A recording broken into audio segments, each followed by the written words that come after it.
Bonjour et bienvenue dans cette nouvelle édition du Fil d'Actu, l'émission qui donne du sens à l'information. Samedi 5 janvier avait lieu l'acte 8 du mouvement des Gilets jaunes. Pour la 8e semaine consécutive, des dizaines de milliers de personnes se sont retrouvées dans les rues des principales villes du pays pour faire entendre leur voix à une classe politique jugée déconnectée de leur réalité. Ça parle de l'amour du pays, que faites-vous pour nous rassembler? Des fausses réformes vides, un peu comme les sièges de l'Assemblée. Laisse-moi mettre mon gilet jaune. Laisse-moi mettre mon gilet jaune. Et ce truc-là, c'est plus qu'un gilet. Non, on part pas en vacances, je m'achète pas de chaussures, voilà, je peux pas m'habiller, j'ai pas de chaussettes, j'ai pas de collants parce que j'ai pas les moyens de m'en payer. C'est quand même pas normal, quoi. C'est pas normal. On peut passer, pardon de dire ça en pleine crise, mais nous les Français pour des enfants gâtés. Hein. Il y a beaucoup d'Européens qui disent quand même en France, ils ont de la chance, Pôle emploi, l'aide sociale. Anne-Laure est enseignante et gilet jaune depuis le début du mouvement. Mais cette fois, si elle manifeste, c'est pour sa mère, retraitée avec 888 € par mois. Les autres jours, je suis là pour tout le monde, y compris moi. Aujourd'hui, je suis là que pour ma maman, parce que c'est une femme qui compte beaucoup à mes yeux. Et surtout parce qu'elle ne mérite pas de gagner si peu d'argent à la retraite. En ayant travaillé à partir de 14 ans, en ayant eu 188 trimestres cotisés, une grande partie qui n'a pas été validée parce qu'elle est restée à la maison pour nous élever. Je trouve ça honteux. Nous sommes en 2019 et les Gilets jaunes sont toujours là. Et au sommet de l'État, certains semblent décidés à durcir le ton face à la contestation populaire, au risque d'exacerber les tensions qui traversent le pays et d'enfoncer encore un peu plus la France dans le chaos. Le 31 décembre dernier, c'est le président de la République en personne qui a donné le ton lors de ses vœux aux Français en parlant de foules haineuses et de personnes qui, prétextant parler au nom du peuple, s'en prennent aux juifs ou aux homosexuels. Des propos qui, sans les nommer directement, visaient bien évidemment les Gilets jaunes. Un mouvement au départ qui voulait lutter contre trop de taxes, pas de quoi vivre, le diesel trop cher, et puis voilà que ça bascule vers le rejet du juif. Comment est-ce que vous voyez ce basculement ? Dans un tweet, Benjamin Griveaux s'indigne. Donc on lynche des policiers, on chante la quenelle de Dieudonné à Montmartre, on reprend les codes des années 30 pour renverser la République, on décapite l'effigie du président. Derrière ces hons, un seul visage lâche, raciste, antisémite, putschiste. Stop. Ouais, on vous le disait, la tension commence à monter. Il y a ici environ 1 millier de gilets jaunes. Des accusations extrêmement graves, dénuées de tout fondement et résonnant comme une provocation absolue. Bien sûr, la tactique politicienne est évidente. Ces dernières semaines, le pouvoir n'a eu de cesse de renvoyer les gilets jaunes à des idéologies radicales afin de les discréditer aux yeux de l'opinion publique. On pourrait presque dire que c'est de bonne guerre si précisément le rôle du chef de l'État n'était pas, normalement, de préserver la paix sociale et l'unité de la nation au-delà des lignes partisanes. Que certains prennent pour prétexte de parler au nom du peuple. Mais lequel? D'où? Comment? Et n'étant en fait que les porte-voix d'une foule haineuse, s'en prennent aux élus, aux forces de l'ordre, aux journalistes, aux juifs, aux étrangers, aux homosexuels. C'est tout simplement la négation de la France. Comment, lorsqu'un président de la République parle ainsi de ses concitoyens, s'étonner que le pays se fracture? Comment s'étonner qu'il s'enfonce dans une crise de représentation lorsque les représentants eux-mêmes insultent ceux qu'ils sont censés représenter? Le Conseil des ministres de rentrée siffle la fin de la récréation. Pour le gouvernement, les gilets jaunes réfractaires seront désormais considérés comme des opposants politiques radicalisés. Le mouvement dit des gilets jaunes, pour ceux qui restent encore mobilisés, est devenu le fait d'agitateurs qui veulent l'insurrection et au fond renverser le gouvernement. N'importe quoi. N'importe quoi.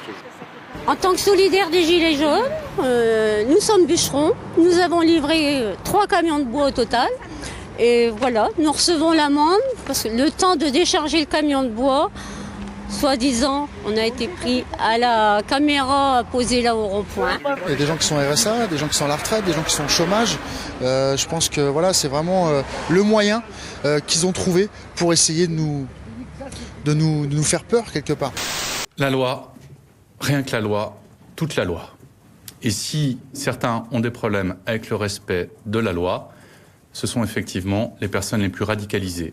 Comment s'étonner d'une escalade de la violence quand les supposés garants des institutions sont incapables de garantir quoi que ce soit? Il ne s'agit pas ici d'un débat philosophique visant à savoir si la violence des gilets jaunes est plus ou moins légitime que celle de la police. Il ne s'agit pas de décider qui est le plus à blâmer entre un boxeur qui frappe un policier et un policier qui boxe un manifestant.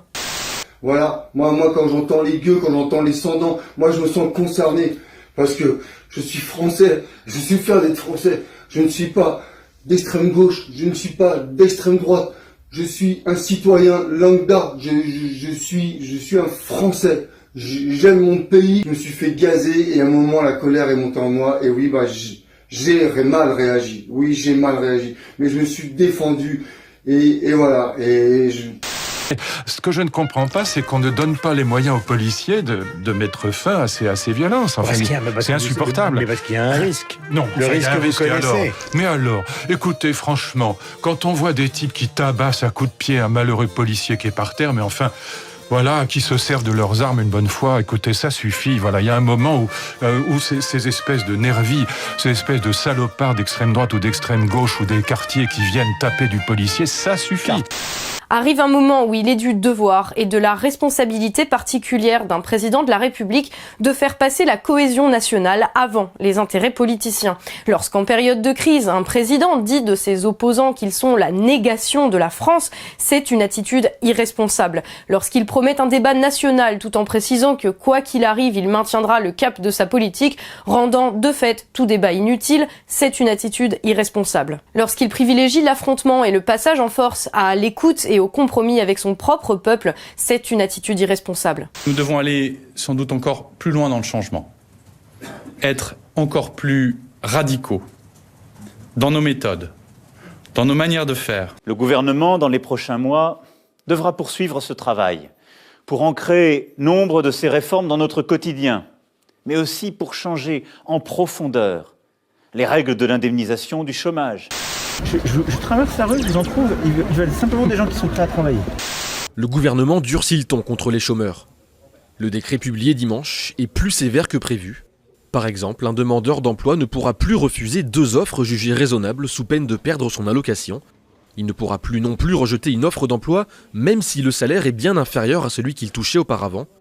Car bien sûr, s'il s'entête dans cette tactique politicienne, il est tout à fait possible qu'Emmanuel Macron ait raison du mouvement des Gilets jaunes, même si rien n'est moins sûr. Mais dans tous les cas, le pays en ressortira extrêmement affaibli et la fracture entre ceux qui le composent et ceux qui le gouvernent plus béante que jamais. Le mouvement des Gilets jaunes, qu'on le soutienne ou non, qu'on y participe ou qu'on le combatte, est l'expression d'une souffrance, d'un sentiment de ne pas être respecté ni considéré, d'une aspiration à plus de démocratie et à une politique plus attentive aux besoins des gens.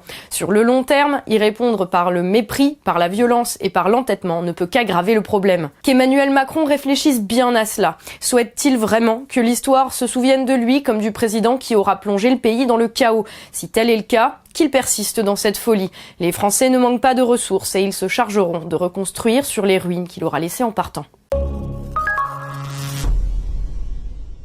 Merci d'avoir suivi cet épisode du Fil d'Actu. N'hésitez pas à partager cette vidéo autour de vous si elle vous a plu et à soutenir notre travail via notre page Tipeee. On se retrouve très bientôt pour un nouveau numéro du Fil d'Actu, l'émission qui donne du sens à l'information.